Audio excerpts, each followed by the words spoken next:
May bagong hari na ng kalsada. That's according to some netizens who claim that quote-unquote e-bikes are now dominating the streets around the Philippines.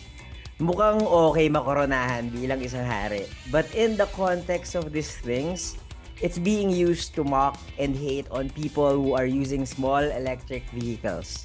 Recently, the Metro Manila Council announced a resolution of banning e-trikes and e-quad vehicles in certain roads of Metro Manila. Sinasabi nila na hindi raw ligtas ang mga vehicles na to. Pero ang tanong, are these vehicles a threat to the safety of other road users? This is Buji Babiera and you are listening to Tambike Session, an Anima podcast. Dahil nga nagkaroon ng pag-ban sa mga quote-unquote e-bikes, isa sa mga concerns ng mga siklista ay kasama ba dito ang mga pedal-assisted bicycles? We'll discuss about this and some of the things that concern the electric vehicles in our traffic. We'll be joined today by road users who are very much familiar with electric bicycles and vehicles and we'll get to know their thoughts dahil apektado sila sa balitang ito. Magandang araw sa inyo, Lauren Celestino, Eric Tan, and Angelo Lacson. Welcome to Tambike Session. Hello, magandang hapon, Lester. Thank you for having us. Magandang araw, Yes. Lester. Thank you for inviting us. Thank you, Lester. Thank you for inviting us. We look forward to sharing how we feel about the current situation covering e-bikes. And maraming salamat din for accepting this invitation. Grabe, sobrang init na topic talaga to in our mobility news here in the Philippines. Ang unang-una kong tanong at lang laging concern ng mga tao, dangerous ba ang e-bike sa kalsada? And I guess siguro bago yung tanong na yan, mag-ano tayo, i-determine nga muna natin, ano ba yung e-bike? Kasi 'di ba pag sabi mong bicycle or e-bike, parang 'di ba bicycle from the word bicycle, dalawang gulong.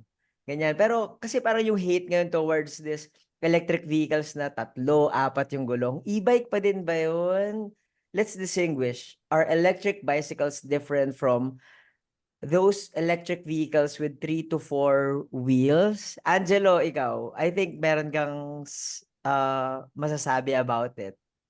Yes, actually yun talaga yung nag-spark ng confusion among the community kasi the way they put out the news, yung narrative, unang-una sa lahat medyo flash news yung style. Ilaw yung announcement, nung may mga follow-up questions, wala silang sagot na mabigay. And then, secondly, as you mentioned nga, naka-generalize into one term e-bikes. There's like so many types of e-bikes. Magsisimula tayo doon sa pedal-assisted bicycles na same anatomy as our regular bicycles, same as mountain bikes, same as gravel bikes, same as folding bikes, mga Brompton dyan, di ba? Mga turn na folding bikes, same as cargo bikes na manual. Ang difference lang, meron siyang pedal assist technology kung saan kapag pumadyak ang rider nito, there's less effort. Kumbaga for commuters, talagang perfect ito kasi nakakarating sila sa paroroonan nila ng hindi pagod, may energy pa rin, hindi pawis. Ayaw mo naman na nasa office ka, basang-basa ka ng pawis, amoy pawis ka na, 'di ba? Yeah. Tapos it cuts yung time ng travel nila, of course, kasi hindi naman lahat within 3 kilometers nandiyan na yung workplace nila. Yung iba 15 kilometers, 20 kilometers, even more for some. Tas balikan pa yon, papunta at pauwi.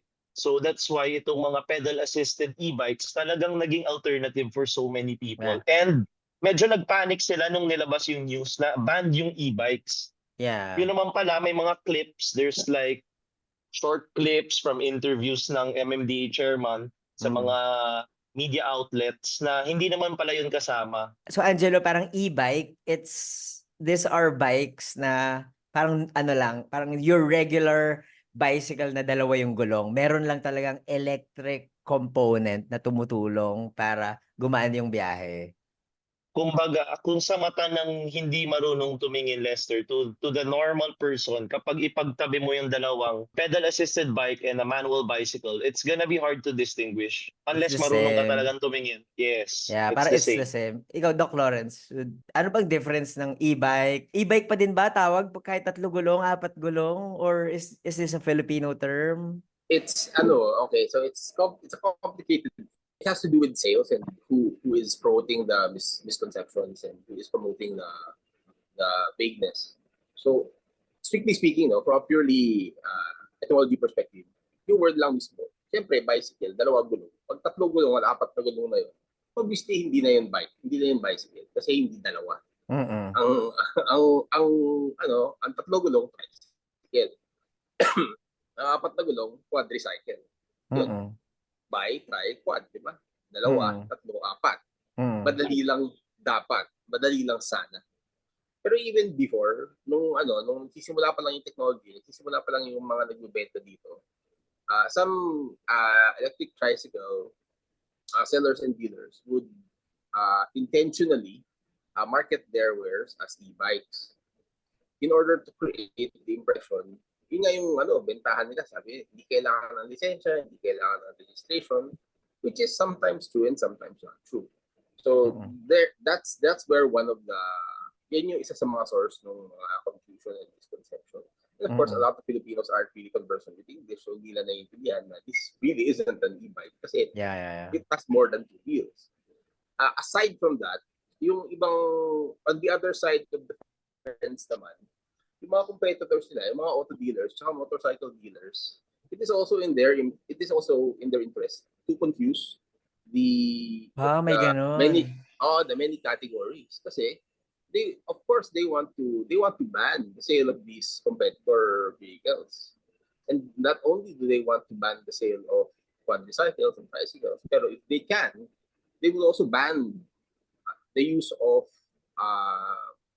electric mopeds, electric assisted bicycles, and even bicycles, because all of these vehicles are competitors to cars and motorcycles, and they don't want that.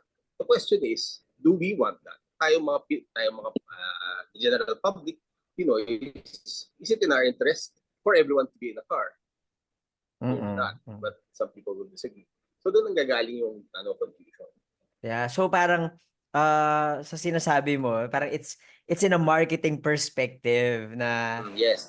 nagsimula na ginamit to ng mga mismong gumagawa ng e-bikes or nagdala ng parang e-trikes and e-quads dito sa Philippines na gawin na lang one umbrella term na e-bike para madaling maintindihan ng mga tao, and at the same time ginamit ng mga taong may ayaw sa e-bike para isahan na lang din yung yung Yes, exactly. yung pag-alis dito. Ikaw, Doc Eric, would you like to you were saying something earlier?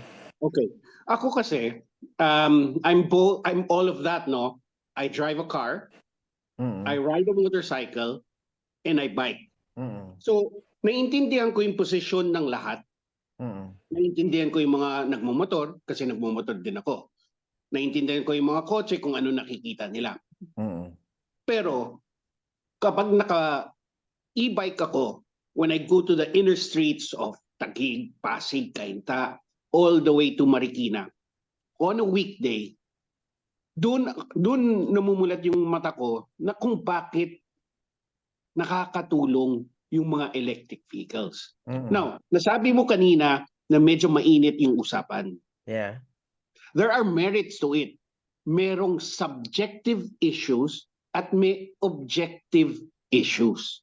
So there are some that are good and there's some that are just sometimes foolish to use. Alam ko marami nagagalit sa visor. Some are saying ban him and all that. But if you look at his overall page, he's trying to balance himself. Naka-hype up lang. It's not his fault if the MMDA is using it as their research. Come on. If you look at the videos na nagpapainit sa issue, collate mo. Easily paulit-ulit lang yan. 12. I've tried to look and watch and read every comment possible in every platform just to understand, para lang maintindihan ko kung saan nanggagaling. Mm. Now, bigyan ko kayo ng example ng isang subjective complaint. Pasaway ang e-trike. Mm-mm. Now, we're all Filipinos. Tell me, sino hindi pasaway sa Pilipinas? Lahat Ayan. naman. Kahit nakakotse All the ka, way to- pasaway ka, di ba? Lahat naman pasaway. Meron, So- or merong pasaway. Lahat ng klase ng road Diba? users meron, yeah. So, you cannot use that as an excuse to ban a certain form. Pasaway kasi yan. Because Yeah. all the rest are also pasaway. So take that out. Nagdudulot ng traffic ang e-trike. Lahat nagdudulot ng traffic. So you take that out.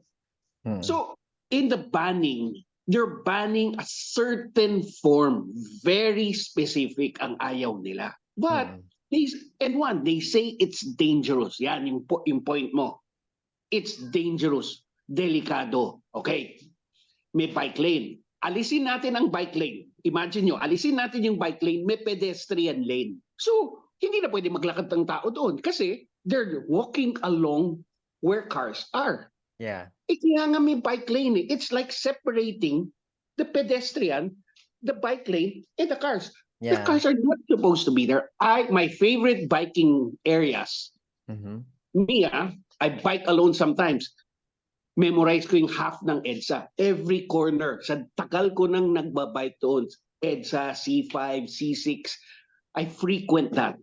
Mm. And people say, ang delikado dyan. And I say, paano magiging delikado that the bus, the truck is 20 feet away from me? Yeah. Separated. Because of the bike lane. Now, when does it become delikado? When they invade the bike lane. Example, Yeah. nagbabike kami, 6 kami nagbabike. Biglang traffic yung sa street, sa C5. Yeah. Pumasok ang isang motor na hindi tumitingin. Sapul yung kaibigan ko right in front of me. It could have been me. But right in front of me, sapul. Hindi malakas, tinamaan pa rin.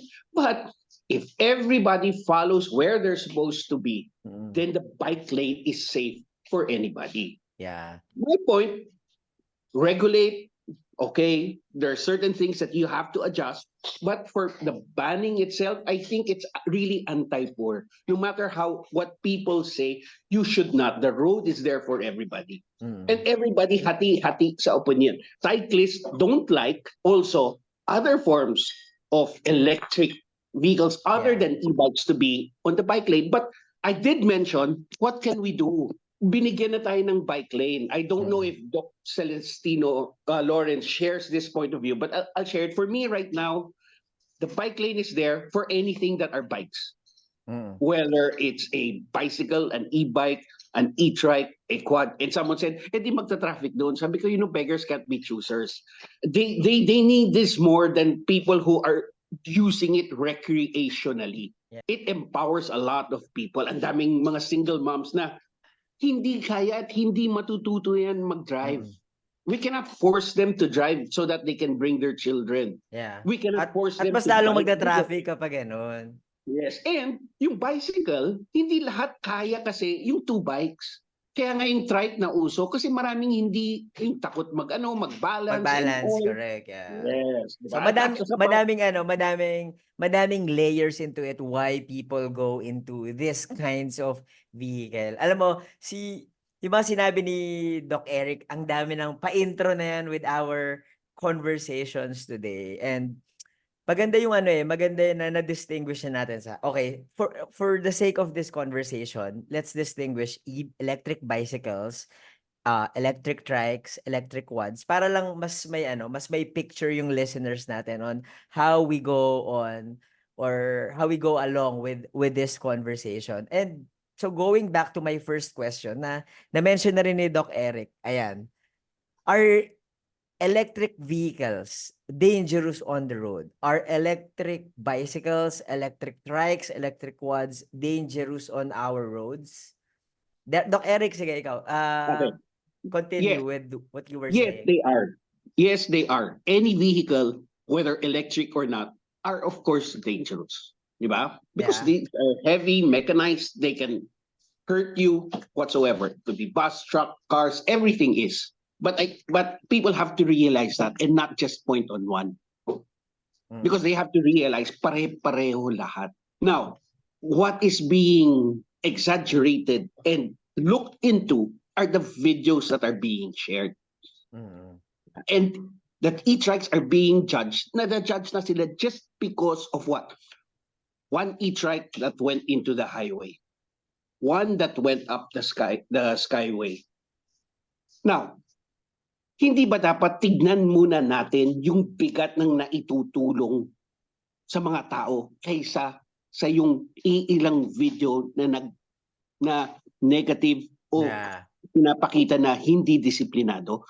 Yung bigat na at tulong na nabibigay ng e-bike sa madaming tao, hindi ba natin muna yun tignan? Dapat ang MMDA, yun ang tignan para magawan nila ng solusyon. Ang problem is, if you look at the bad point of every vehicle, edi iba na natin lahat, maglakad na lang tayo because there is that. Wag na tayong gumamit ng kahit anong vehicle. Yes, because kung gusto mo hanapin, mahahanap mo yung negative. Kung gusto mo hanapin, ngayon, kung madami at mabigat yung naitutulong, gawin natin ng paraan. Paano pa natin? One, how do we help them improve? Two, how do we make it less dangerous? Banning is not the point. It is not the point, and that is my only point there. It is not the point. So for Doc Eric, all vehicles can be dangerous. So let's try to make it less dangerous on the road by doing certain things. Ikaw, Angelo, do you think e-bikes or electric vehicles are dangerous? I agree with what Doc Eric said, no? But for me, balik tayo dun sa bike lane. If lahat kasi, unang-una sa lahat, sana ipagpatuloy yung pag-protect ng bike lanes. Yes. Kasi maraming bike lanes, pero maraming bike lanes na walang bollards, walang cones. So it's so easy for motorcycles to enter, for cars to hug the bike lanes. Kasi if protected bike lanes lahat, and these bike lanes welcome bikes, e-bikes, e-trikes, e-quads, how can we be dangerous to other road users kung nandun lang tayo sa lane natin? Parang bus lane, may sarili silang lane eh. Why can't the government provide lanes for bikes, e-bikes, e-quads, and e-trikes? Na nandun lang tayo. Ngayon, wala silang mararason, yung mga nakakotse, wala silang mararason na may mabagal na e-trike sa harap ko. Delikado. Or may mga e-trike na nagsuswerving, delikado. Kasi nilugar sila ng gobyerno, binigyan sila ng lane na protected. And pero at the same time, Angelo, parang I have also to add, kailangan lawakan natin yung bike lane na yan. Kasi ang nipis eh. Kaya alam mo yun, people go out of the bike lanes kasi nga, kulang yung espasyo for them. Imagine yung you know, the usual bike lanes na meron tayo. Sobrang nipis niyan, hindi kaya. Kailangan mag-overtake at mag-overtake. Lalabas at lalabas talaga yung ibang active transport users. Kasi, for example, meron sa harap mo na naka e-trike or e-quad, wala ka ng space para, alam mo yun, para mag-overtake dun sa kakarampot na space na yun. Kaya lalabas ka talaga. Kaya, aside from the protected bike lanes, kailangan, you know, dahil nga may demand na madami na ang gumagamit ng electric vehicles, sana lawakan, no? Lawakan. At saka, Buji, I'm sure na-experience mo, aside from kailangan mo mag-overtake, yung counterfloor, tatamaan ka pa pag may padating na isang e-bike na hindi marunong kung saan sila dapat lulugar. Oo, Hindi, kahapon lang sa C5, I have it on video. May nag-counterflow na naka-NMAX. And then, opposite way siya, nasa loob siya ng bike lane. Dangerous. Akala niya bang motorized vehicle e-bike. Twice na ako naka-experience ng ganon. Kinausap ko pa, traffic pa yun tapos nag-counterflow pa sa bike lane. Kinausap ko ngayon nagmomotor Sabi ko, delikado na yun. Yun. Pero for me, parang it's asking too much right away, right now. Na lakihan. Yes, big sacrifice talaga now for everybody. Like for me, who's a recreational biker, who would want to bike to work. Honestly, I'd like to bike to work if only there were really means for that. Yun. So for me, someone said, paano yun? Sisikip na yung bike lane. Sabi ko, wala tayong magagawa. Diba? If the cars gave up on some slots because of the bike lane, then we cannot ask for more for now. As people start using the bike lanes more, then things will change. Di ba? Sabi nga ni Doc Lawrence, actually all my mindset about e-bikes, e-vehicles, and is influenced a lot by Doc Lawrence. I've learned a lot from him. That's why when I made sure that he is involved, he knows the laws about it. He's sat with in meetings already regarding that. So he's a very good help in promoting, in advocating for other source of transportation. Ako naman, iniisip ko, it's fine to minimize the space for cars. Parang ang tawag dyan, road diet. Ayan. Yeah, Ikaw naman, yeah. Doc Lawrence, would you like to add something dun sa Okay, let's go back to our question. Are e-bikes e-bikes dangerous? dangerous? Okay, so given e-bikes are right now are being confused with other and very big, I would surprisingly, I would like to respectfully disagree with Doc Eric and Angelo in a specific way. Ako kasi, I'm a doctor and I deal with trauma patients. Yung mga natatamaan ng mga vehicles, mga vehicular quote-unquote accidents, but really vehicular collisions. And also, I am part of an advocacy group, several groups led by Alvin Pelicano. Aside from that, I've been a bike commuter and I've been raised in Tondo. For bike commuting has been normal all my life. So iba yung pagpapalaki sa akin, iba yung experience ko. Kasi sabihin nila, why do you look up to the Netherlands and push that? And sa totoo lang, I do that because malakas pa rin ang colonial mentality natin. But the truth is, that kind of transportation model has already been in our country for a long time. At it is feasible, it is practical. So going back to our question, are e-bikes dangerous? A vehicle may or may not be dangerous. Yun yung aking difference. No? Not all vehicles are dangerous. Some vehicles are not. So anong vehicles ang hindi dangerous? Well, let's go for something that is very, very benign. BMX, isang BMX bike. A BMX bike cannot go faster than 25 kilometers per hour. Hindi kaya nung kanyang pedal. The ratio, the gear ratio is not there, and the wheel size is not there. So if you have some 55-year-old na buwabagtas sa isang kalye using his BMX na tumatakbo ng 15 kilometers per hour, and then hindi pa nga mataas yung seat kasi he's not concerned about strength and efficiency. No, he's not going to hurt himself. He's going 15 kilometers per hour. That's basically fast walking, maybe fast jogging. Is he a danger to anyone? He is not even to himself. Kasi nakakatayo siya without leaving his seat. So that's basically a glorified wheelchair at that point.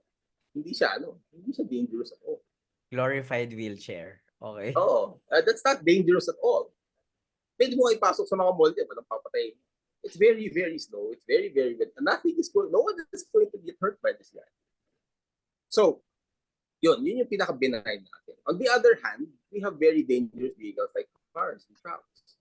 Na kahit hindi siya, kahit yung kanyang operator is very conscientious, very, very law-affirming, at kahit anong gawin niya, bigyan niya lahat ng kanyang effort, pwede pa rin siya makapatay. It is that dangerous, accidentally, negligently, or maybe intentionally. Pero even the best actors can still kill people with these machines. These are very, very dangerous machines. Na hindi yun yung tiyatago natin. So yung e-bikes, alin ba dito? An e-bike that is more like a motorcycle and more like a car. Yung mga ganung mga electric vehicles are similarly dangerous. So yung Gogoro. A Gogoro is an electric motorcycle. It is exactly as dangerous as a regular motorcycle. I would imagine. Kasi mabilis talaga siya Kaya niya mag 100 kph and kaya niya talagang makasakit ng tao. So, oo. So these are dangerous machines.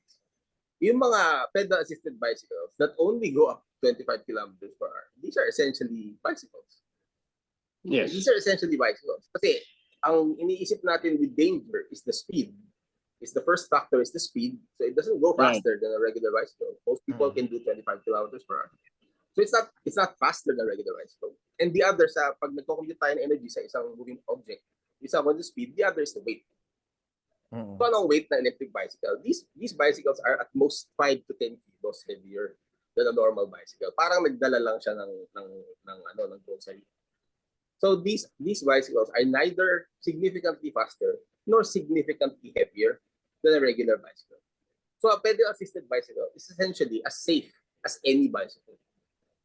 Pedal-assisted bicycles are generally safer than... They are safer machines, definitely safer than any moped, safer than any motorcycle. These are very, very safe machines. And our stats say that. Even our own stats from abroad and our own stats say that. Na bicycles have not figured in any pedestrian death at all. Zero. Since 2018. And the one fatality na pedestrian that we had in 2018 was a racer on a road bike in UP Diliman. Mm. Not even an electric bicycle. Not even an e-bike. That was a regular road bicycle. He was probably going 40 kilometers per hour. Mm. Kasi mabilis ang road bike. Yeah. Yeah. Pero halimbawa, e-quads, e-trikes, generally bigger, and tama ba? It can go beyond It is, 25 ito. kph, Okay. diba? Is it dangerous? Let's go there. O sige, that interesting, di ba? So let's go there. So ano ba yung ating let's look to countries that have had these machines and these regulations for much longer. For instance, Japan has had electric bicycles. Ano ba yun? Japan has had pedal-assisted bicycles since 1990. 1990 pa lang, meron na sila. They are very experienced with the danger of it and the regulation of it. Anong regulation nila sa electric bicycle? Nothing. Walang regulation sa Japan on electric bicycles. Siguro naman, tinuturo sila sa school kung paano No, they don't do that. Nothing. There's absolutely no regulation. How many people died from electric bicycles from being sagasa by electric bicycles? Sagasaan ng rumagas ang bicycle. Nobody. It's a safe machine. So na e-trikes ngayon, once again, balik tayo doon. Speed and weight. Speed and weight ang natin. So an e-trike is significantly heavier than a pedal-assisted bike. Mm. But depending on the spec, it may also not be significantly faster. Alright, you get that? So an e-trike isn't necessarily faster than a pedal-assisted bicycle. Sabihin natin tumatakbo siya 25 or 20 kilometers per hour.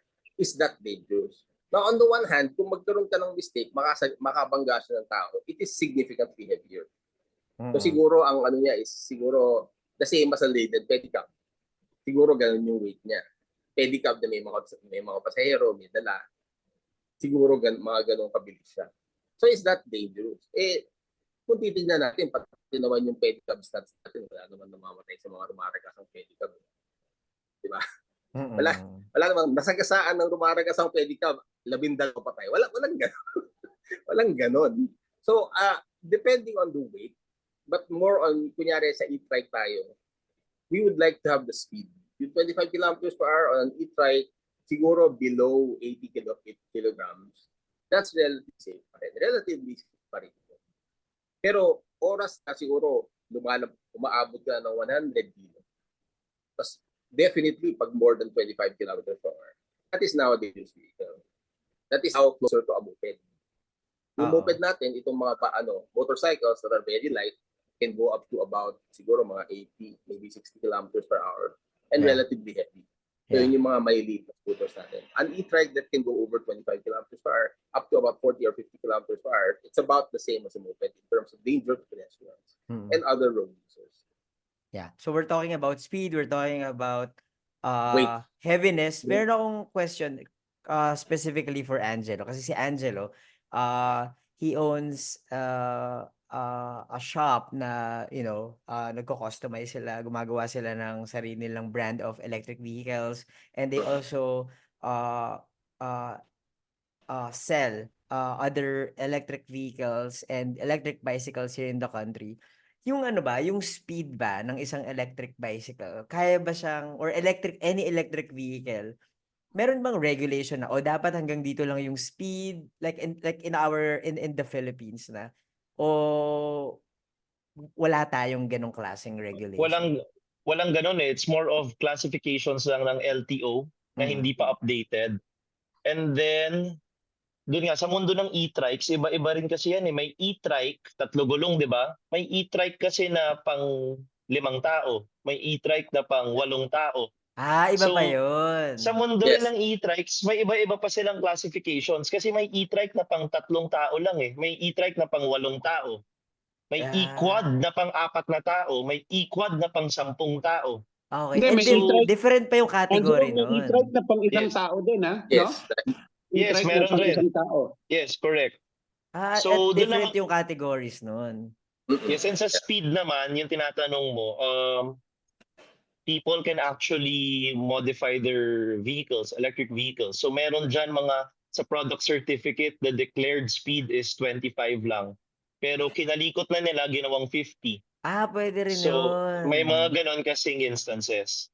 I see. So doon pumapasok yung how will we properly regulate yung mga ganito para fair for everyone. I see. Wow, interesting. New fact for me yan, Okay. I think no, tama ka no, yung sa regulation niyan in major roads and everything, if you put the proper barriers bike lanes, is the speed on how people traverse these bike lanes for everybody. Yun lang, instead of looking into a specific, kasi kung titingnan mo yung classification na gagawin mo, ang dami noon, there's so many. Yeah. Sorry, Doc Eric, are you saying dapat may speed limit sa bike lane?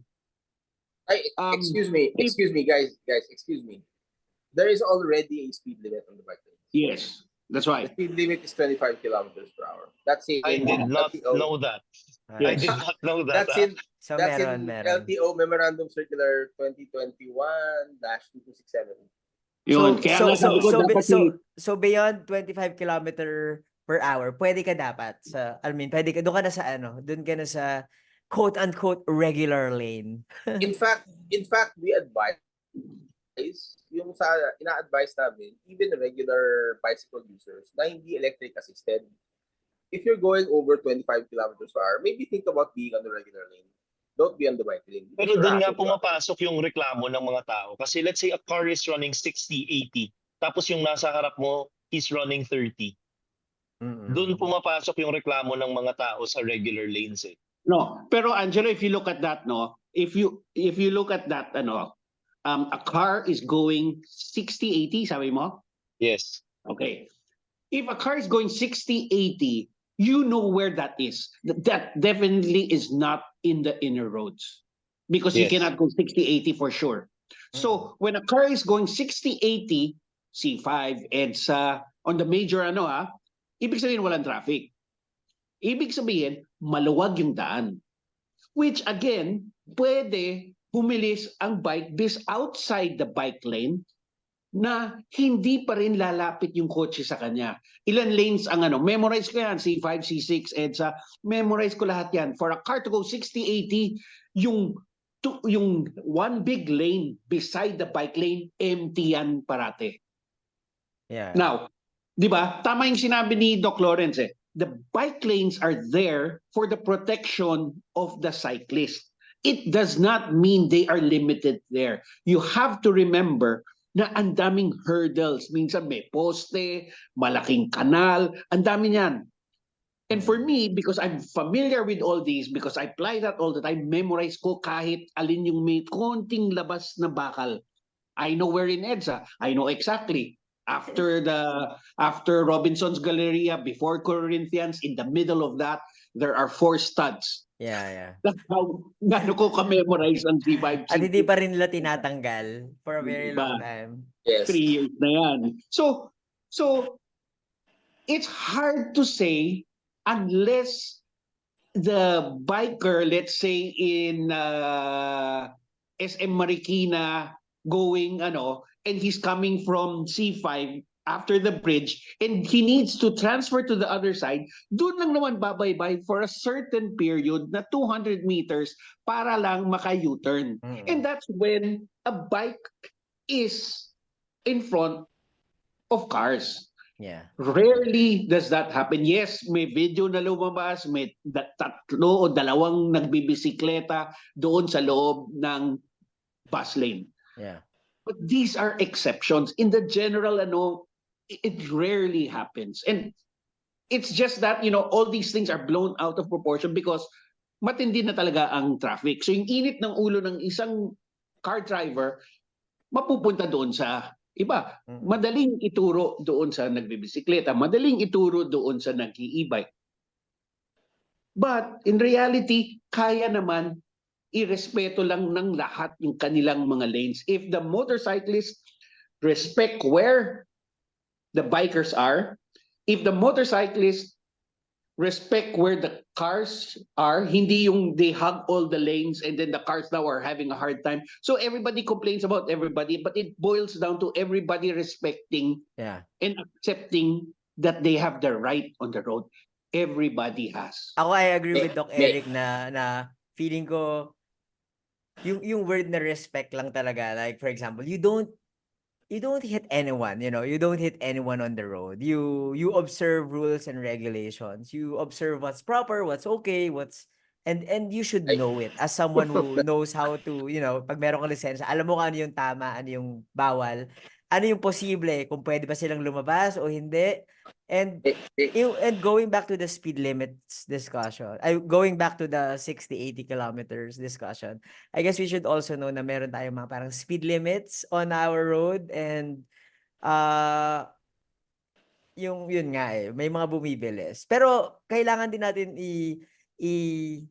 how do I put this? Kailangan din natin i-take note na may problema din na kung paano ba ini-implement yung speed limits on the road. Kasi halimbawa, ang alam ko, may mga certain government offices na sinasabi na pag city road, kailangan until 40 kph lang. Pero may mga certain roads tayo na parang public roads, hindi siya private. Like, hindi yung Skyway, hindi yung NLEX, hindi SLEX, na ina-allow na parang kahit rumatsyada ka ng 60, 70. So parang ako, as a road user, ano ba talaga yung tama? Pwede ba ako na ganito kabilis or hindi? So it all boils down na medyo confusing din talaga yung mga certain rules and regulations. Doc Lawrence, you'd like to say something? So let's talk about that. So merong mga car users na nagagalit sa mga bike users na nagbabike sa mga roads where they are themselves going 60 to 80 kilometers per hour, which is actually illegal. Not the bike use, it's the going 60 to 80 kilometers per hour. Yeah. According to the traffic code, you can actually you're only legally allowed to go over 30 kilometers per hour on national roads. No other public road. National roads only. Public road to, public road. Public road, oo. Hiwalay dito yung NLEX, SLEX, Skyway. Iba yun. Iba yun. So, on any public road, you can only go above 30 kilometers per hour on a national road. And aside from that, within city limits or within settlements, you can only go up to 60 kilometers per hour, even if it's a national road. City limits? Ano ibig sabihin ng city limits, Doc Lawrence? Defined as within 500 meters of defined borders ng city. Naka-define yun kung yung mga area coverage nila. Like saan yan? Like for example, can you cite an example? Anong road? C5, kunyari, ganon? C5 never goes over outside the city. So you are never allowed to go above 60 on C5. Okay. So 30 kph ka lang dapat sa C5? 60. 60. Okay. Kasi national road siya. Okay, on top of that, Section 35 of the Traffic Code says that you are not allowed to go faster than what is safe for the road and the situations around the road.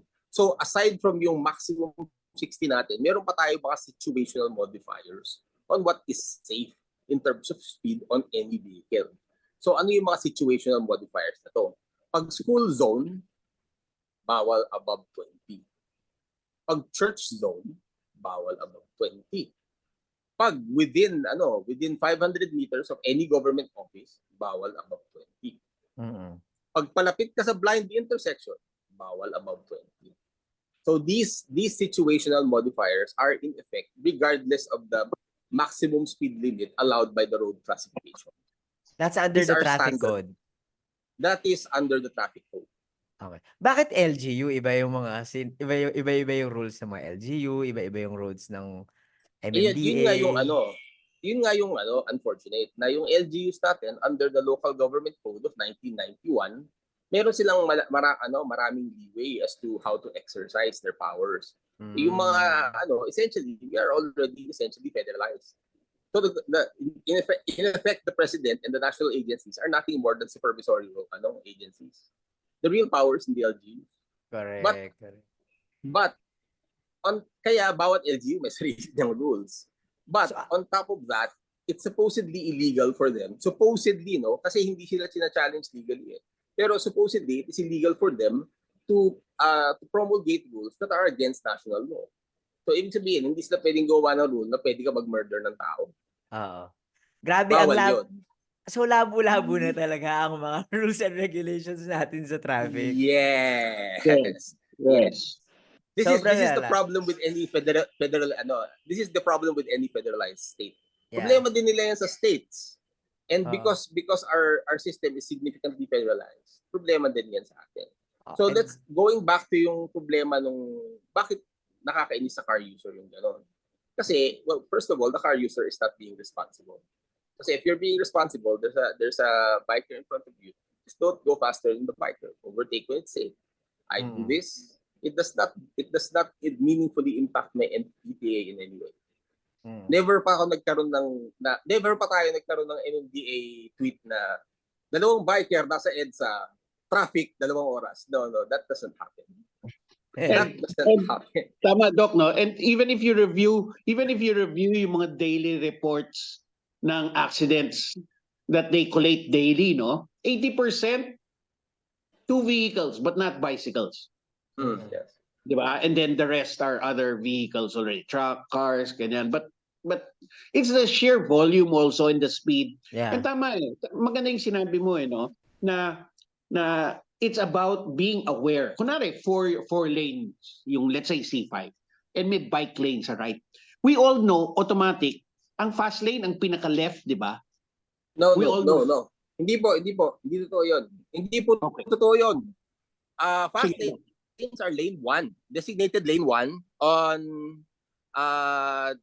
in the Filipino Driving Manual Volume 2. Okay. Currently published on the LTO website. That is in 1. This designation is in section on driving on expressway. So there are only fast lanes on expressways. There are no fast lanes anywhere else.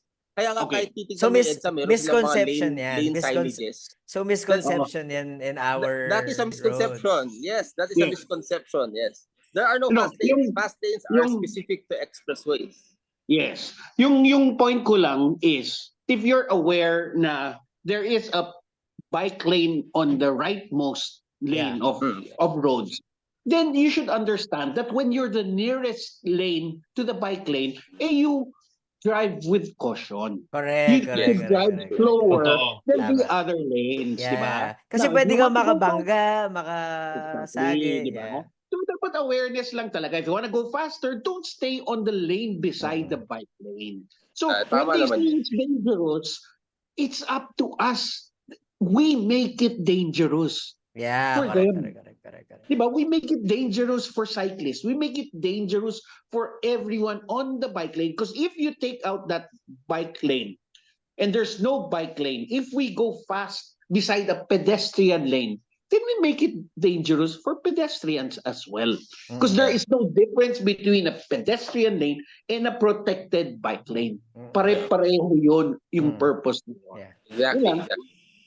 Meron akong tanong na I've been really wanting to ask you.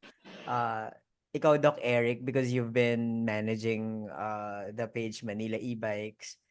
Yes. Bakit kaya popular yung electric vehicles sa Philippines? bakit popular yung electric vehicles? Well, one, yung practicality for use, no?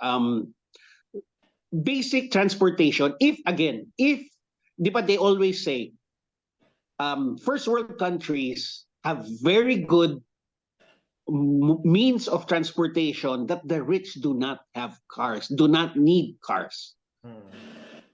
We don't have the luxury of providing good transport for a lot of people. That's one. Two, it is expensive also to have and use the public transport.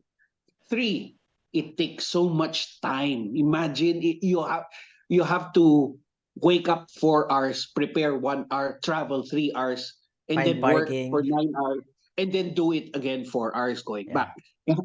That's 17 hours out of 24. Plus you have chores at home. But if you bike it, it cuts down so many things. Now, that's regular biking. And here comes a pedal assist bike that helps you either increase 25% strength.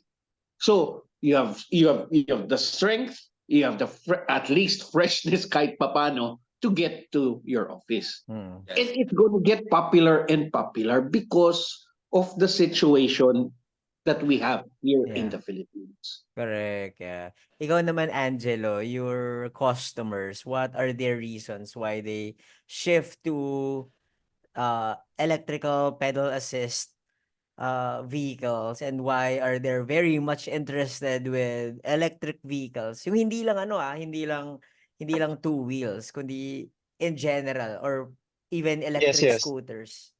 So let's forget just customers of Popcycle, no? It's everyone who use e-bikes, e-trikes. Let's be honest, mas mura.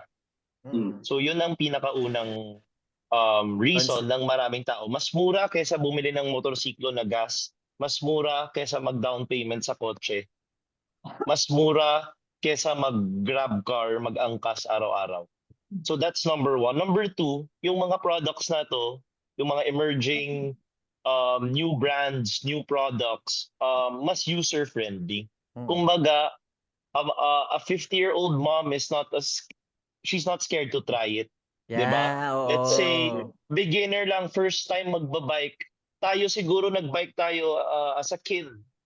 Pinasubok tayo ng parents natin for fun, diba? Pero yung some, 30 na, 40 na, no choice, yun yung kailangan nila magbike kasi yun lang yung means of transportation. Mas kumbaga mas welcoming yung dating nitong mga e-bikes kaysa sa mga Ganda. motor. Very Yes. inclusive. Yeah, ang ganda nun. And I don't know.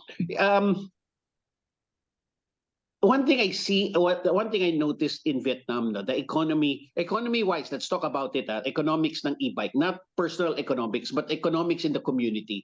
One thing I noticed in Vietnam, no matter how chaotic it is, it empowers a lot. The community benefits from it. Bakit? Because with the advent of the e-bike, a wife is not dependent on the husband. A girl is not dependent on her boyfriend. A senior is not dependent on the apo. Everybody now can live the life they want. I have seen twice naka-wheelchair na motorized. From our village, I'm sure papunta yun sa isang mall 500 meters away. Imagine that, hindi na niya kailangan may tumulong sa kanya para siya makapamasyal.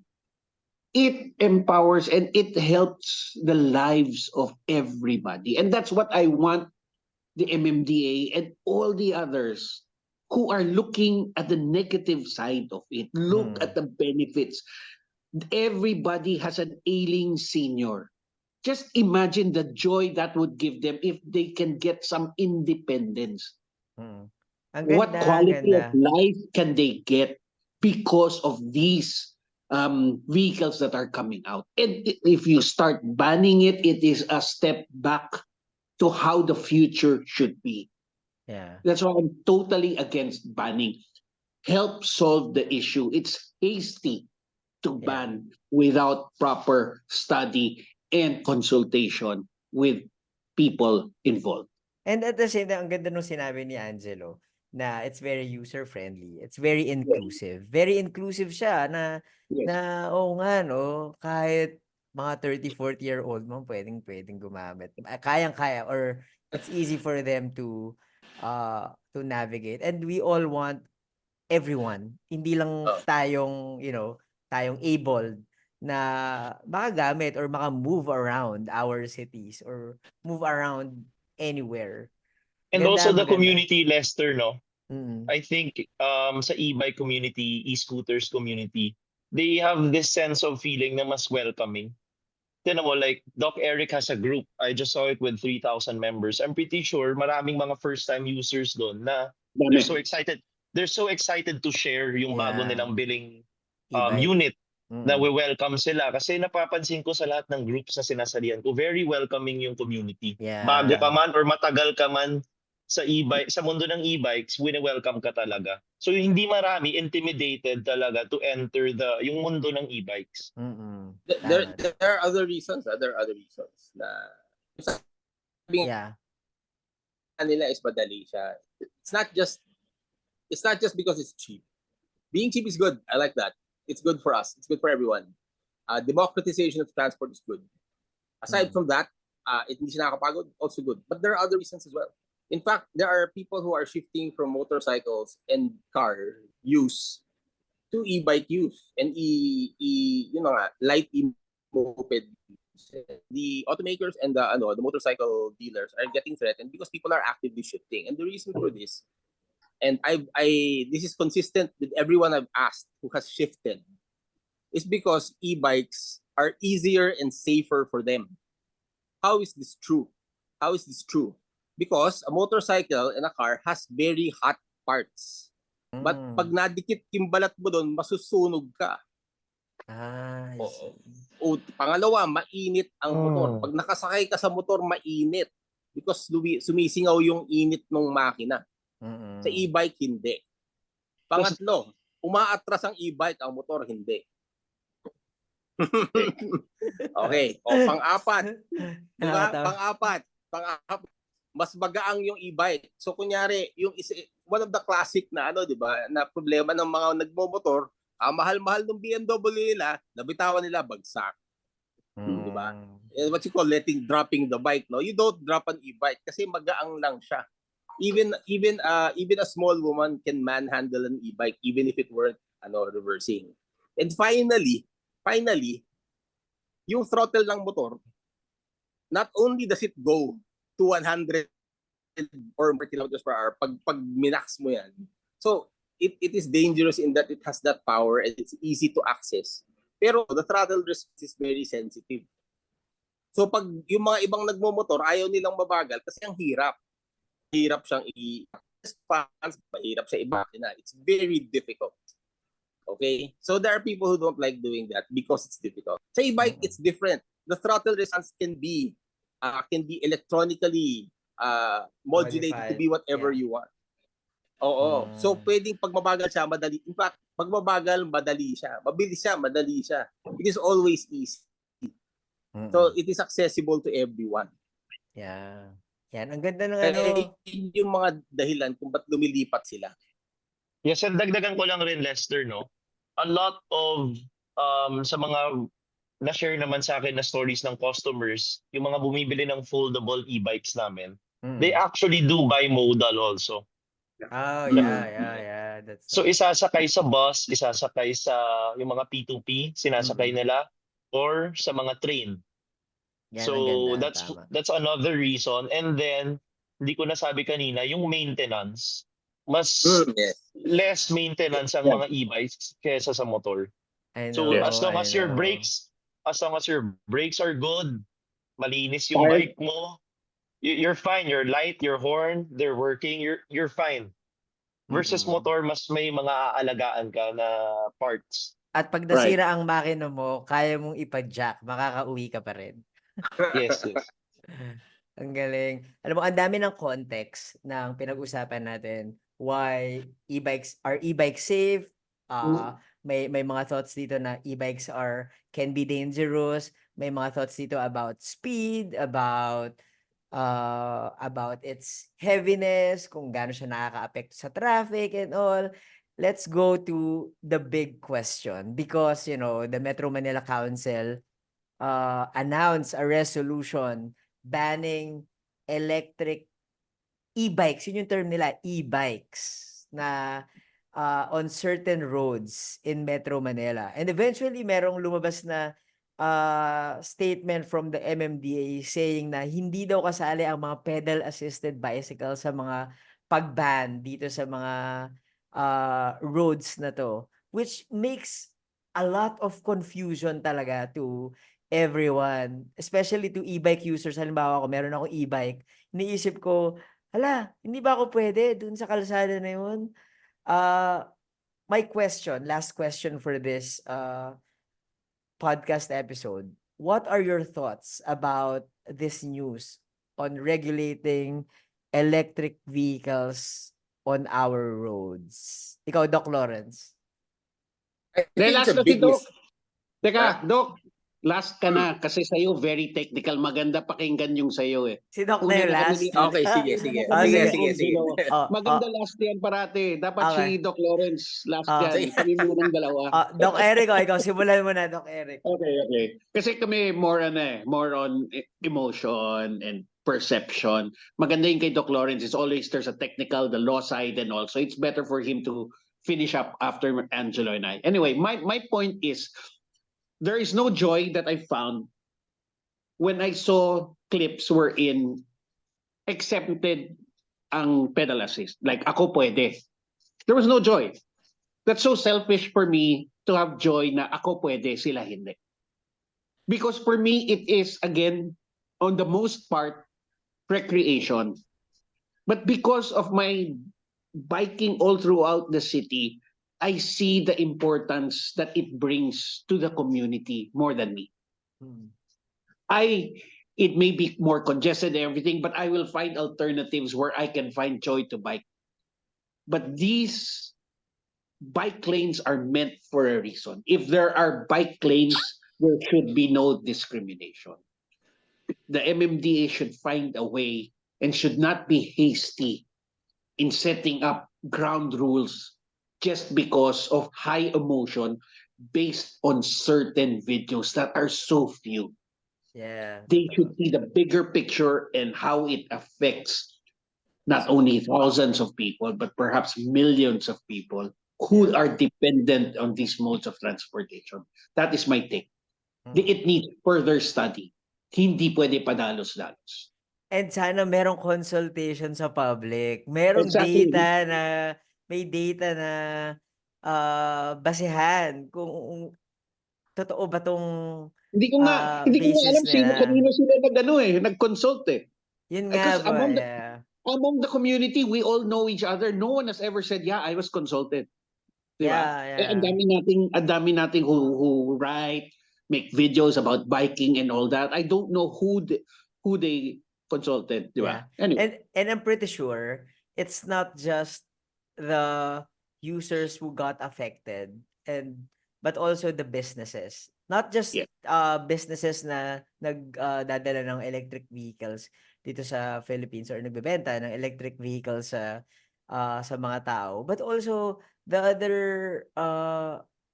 industries na included or sakop nitong mobility issue na to. How about you, Angelo? What are your thoughts about? Tama ka doon. Actually, Add lang one sorry, Angelo, just add one regarding Yeah, the economics of that. No, places na mahirap ang parking. Tingnan mo, ilan sa mga food establishments na mahirap ang parking na kumikita ngayon dahil sa advent ng mga bikes, e-bikes and all that. Correct. Thank you. That's all. And grabe, speaking of food delivery riders, I've heard from certain members of my community saying na pati ba kami kasali? Paano na yung namin, trabaho namin as delivery riders, naka-e-bike kami. So, nakakadismaya lang na merong biglaang ganitong balita na out of nowhere nangyari. Angelo, what are your thoughts about this? Actually, I agree with everything Doc Eric said, no? So I have some questions actually. Mm. I have questions especially for Doc Lawrence kasi medyo technical na question. Where does the Evida law Nice. take effect sa issue na to? One, and two, kasi may mga nabasa ako na mga yung reasoning rin ng MMDA, MMC is may mga e-trikes na namamasahe. Yeah. Kumbaga, may nakikita silang naglalakad sa EDSA, i-invite nila o sumakay ka, hatid kita doon, bayaran mo ako, let's say 30 pesos, 50 pesos. So may dalawang ganun na I wanna clarify sa technical side, Oh. especially Evida law, because Evida law is supposed to protect everyone who use this modes of transport, di ba? Kasi sa Evida law, it states na I think cities or LGUs should provide road access for everyone. Yes. Could I add lang regarding dun sa ginagawang public transportation and humihingi ng bayad and everything. Ang understanding ko lang dyan is yan talaga bawal naman talaga. Di ba? Because one, they don't have a franchise. Yeah. It's called, di ba, colorum and all that. But again, that is not reason to ban. Yeah. Di ba? Yeah. You stop that. That's illegal. Huliin niyo yun. Bakit? Yung mga habal-habal, yung mga nagmumotor, meron rin naman, di ba? Yeah. Ibaban bang motorsiklo? Hindi rin eh. May mga kolorum din namang sasakyan, di ba? Yes. Mga van, di ba? Totoo. Kahit sa motor, di ba? May naman bus. So why use that as, again, I don't see any reason that they're using to say, to justify the banning eh. Di ba? It doesn't make sense. So yun lang. So yan, Evida law, ano na yan? Si Doc Lawrence na yan. Doc Lawrence, sige, Okay. Bago ang lahat, sige, Hindi, bago natin, bago sagutin ni Angelo yung final thoughts niya about the banning, ang ganda yung question na ni-raise niya about Evida law eh. Go, Doc Lawrence. Okay, Evida law, as with many national laws, in general, it's very vague. Pero as far as promotion is concerned, it charges LGUs and national agencies with the promotion and encouragement of electric vehicles. Ngayon, any lawyer would tell you that doesn't mean na you don't regulate them, which is true. Pero I would say na kapag even now, no, nagkakaroon siya ng palpable discouragement of the use and the purchase of e-bikes. So doon pa lang yung kanilang vague statements are discouraged, are technically against Evida law, although it's hard to prove. This is easier to prove. Evida law is specific in this. Electric vehicles under 50 kilograms must not be registered. Bawal yon under Evida law. Specifically, electric vehicles under 50 kilograms are not to be registered. And it is illegal for any agency of the government, national or local, to have this sort of registration. So, That Doc is a Eric, specific article of the law. Doc Lawrence, pwede siyang ipaglaban, let's say, the next few weeks yung pag may final announcement na sila ng classifications. What if they say 25 to 49 kph for registration? Technically, it's against the Evida law.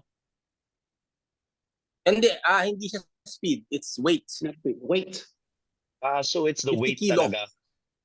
I see. Yes, Okay. under Evida law is key, it's So yun, so pwede mo talaga ipaglaban yun because that is a specific provision of the Evida law. Understood. Yeah. Sige, so Lester, doon naman sa banning, Okay. I said this rin yesterday, no?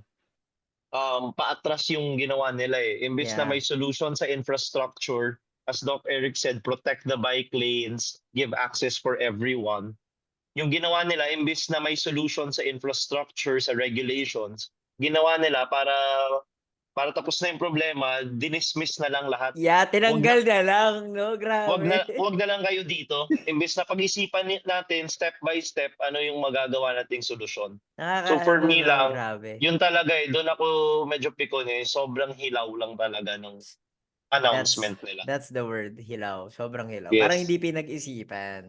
Yep. Yes. Very emotional decision. Yes. Yeah. Okay. Grabe, no? Parang iniisip ko nga eh. Like, what I kept on telling kanina pa. Saan galing?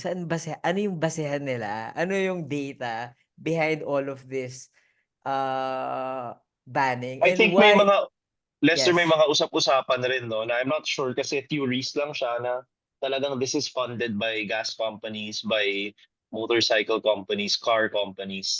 So Mm. I'm not sure pero usap-usapan yan. Merong Well, you know how it meron is. naglalobby against the popularity of these Yes, because electric they're vehicles. threatened eh. Yeah, it's business after all. Yep, yep. And then that's normal. Yun lang. It's the public lang has to. That's why I'm thankful for this. No, hopefully a lot of people, your millions of followers, Buji, hopefully they see it. So it will create more awareness. It's normal for people to lobby for their interest.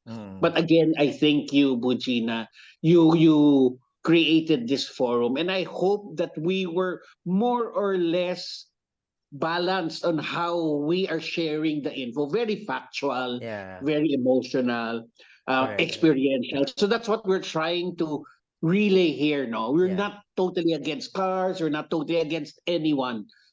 Mm. What we're talking about is what we see, what we feel, so that it can open the eyes of the public that misguided yung hate, because we Yeah. can't help it also because of social media. We know that we're number one in the world when it comes to social media. So we're highly influenced by what we see. Makakita lang tayo ng 3 video magkasunod-sunod, akala na natin menace. We Yeah. forget already, and we don't see, because a lot of people don't see the goodness also. So I think it's a responsibility rin natin to show the goodness and the benefits that these e-bikes bring to the community. Di ba? And So thank you. hopefully our listeners are able to understand more where we are coming from as Yes. active mobility users, and Yes. try to understand more about na hindi lang simpleng electric vehicle, hindi na yan pwede. Electric vehicle, e-bike man yan, e-bicycle, e-trike, e-quad man yan, delikado yan. Walang lisensya. Bigyan ng registration. Sana yung mga listeners natin ay mas maintindihan nila na hindi ganoon kasimple, at hindi lang basta-basta dapat binaban dahil nagkaroon ng little discomfort dahil nababagalan kayo sa mga bisikletang to. Ikaw, Doc Yes. Lawrence, what are your thoughts about the banning of these electric vehicles on our roads? Yung Oh, sige, final all right. question. Okay, this can be involved. This can be involved. This can be involved.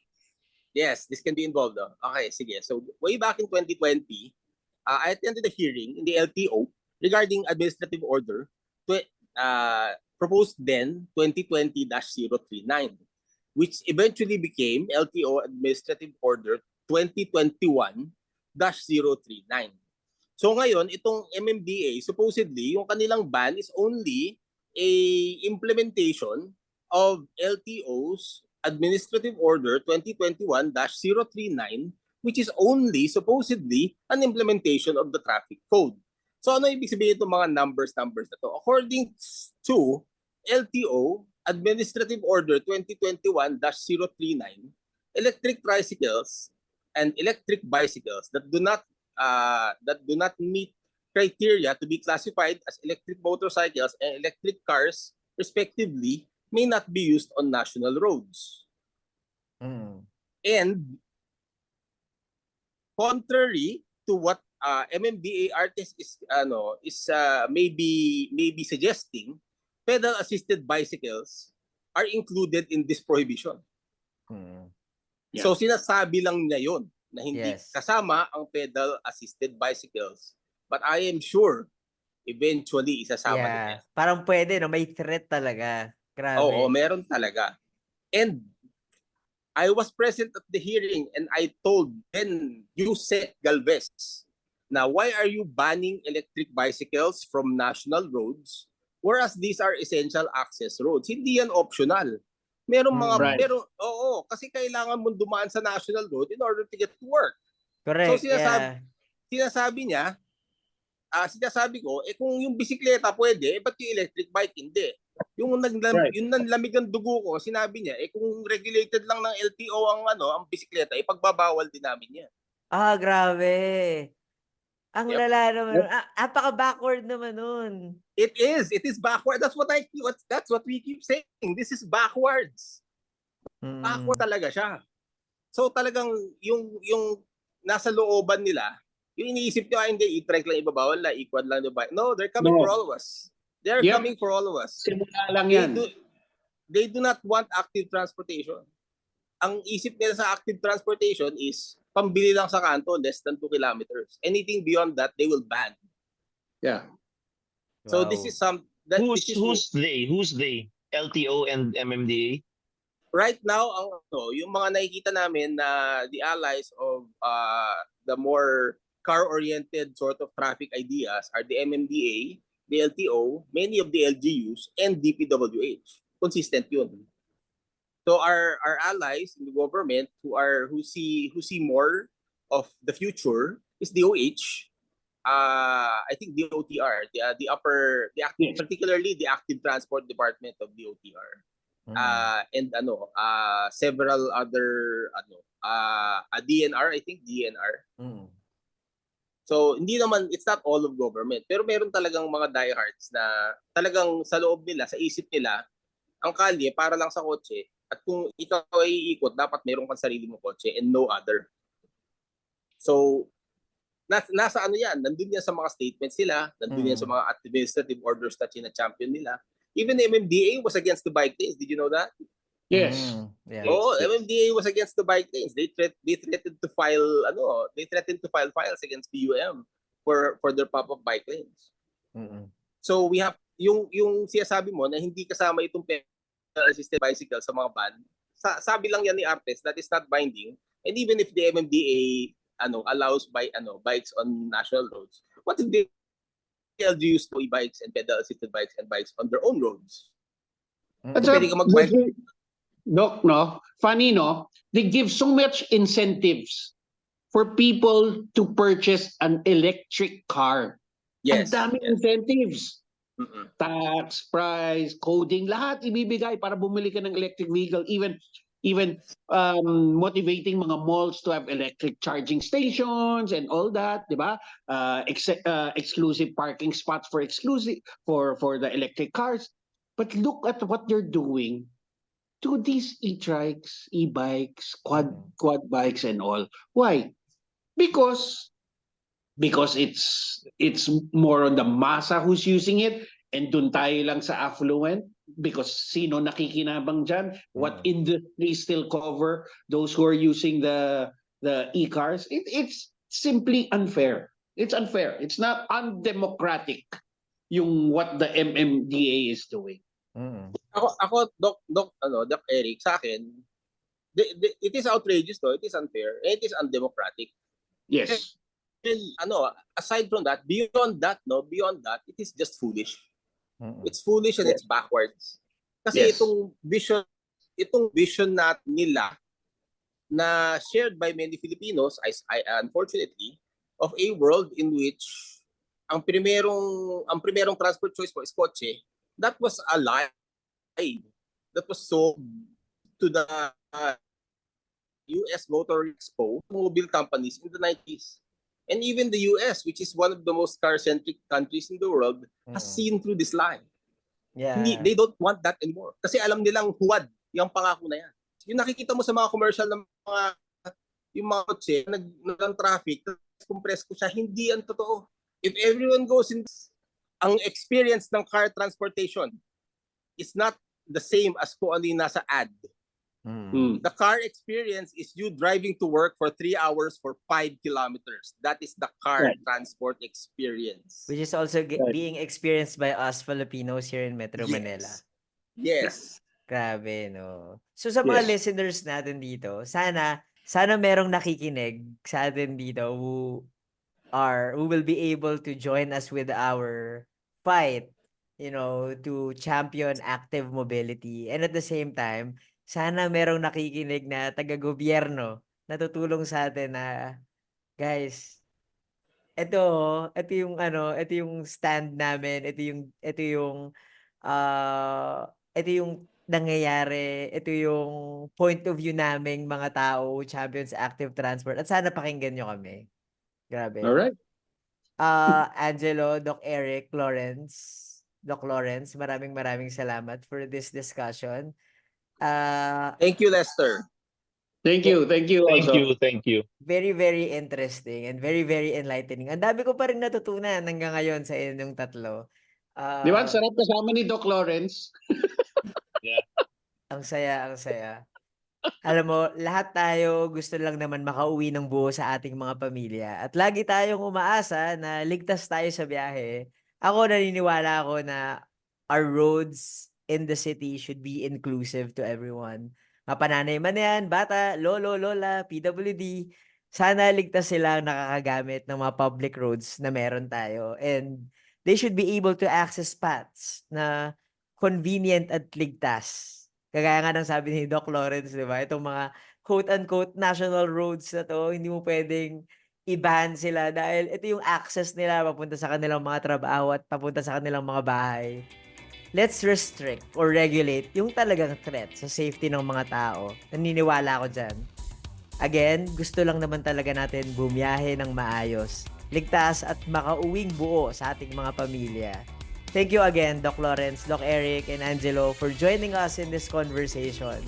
Maraming salamat. And to our listeners, thank you. Sana may natutunan kayo sa ating kwentuhan dito sa episode na to. Maraming salamat. Thank you. Thank you. Sana magkwentuhan ulit tayo sa susunod na episode ng Tambay Session.